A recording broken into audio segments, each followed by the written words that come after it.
Hi everybody, welcome to AP Physics Problem of the Day. This one is on earthquake waves, cited from my Knight textbook 2019 edition and one of my favorite USGS guys.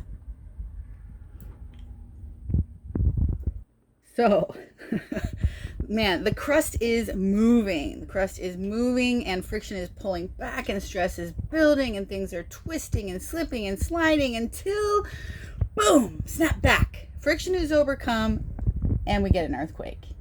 That's what an earthquake is. Physics in the universe gets to study a lot about earthquake waves.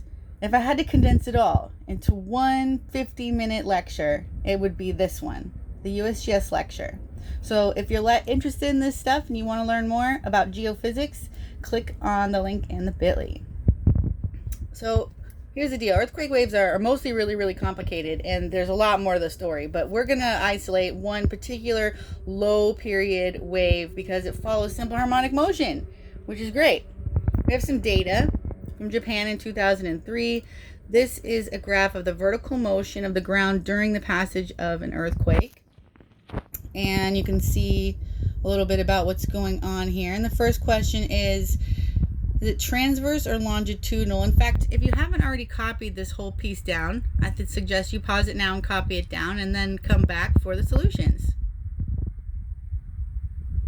All right, so transverse or longitudinal?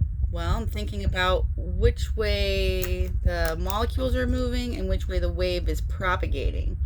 So since this is vertical motion of the ground, that's going to be perpendicular to the wave itself. That will be transverse.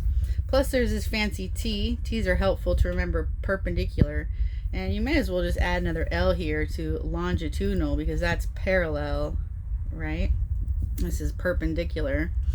And so when it moves perpendicular, like this one, vertically off the ground and side to side, that we call transverse. What is the frequency and the wavelength? Well, let's look here. 1, 2, 3, 4, 5, 6. 6 waves in 60 seconds. Let me double check that. 1, 2, 3, 4, 5, 6. 6 waves in 60 seconds would give us a period of 10 seconds. Since frequency is the inverse of period, we have frequency of 0.1 hertz. They told us this wave is going about 3,500 meters per second. We've got our handy dandy wave equation, but we're no fools. We're experts. We're going to solve it symbolically first and have wavelength equal to velocity divided by frequency. And putting that all together, same game, same rules. 35 kilometers long. That's a long wave. Well, that's it. So for max speed and acceleration, I want you to think back, way back. We have derived some useful relationships before. Do you remember this one? How about this one? Yep, happened.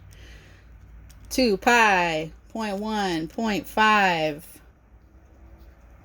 0.31 meter per second max velocity. And then we've got 2 pi, 0.1 squared, 0.5, 0.2 meter per second squared max acceleration, max velocity, wavelength, transverse. All right, there's your problem of the day. See you next time.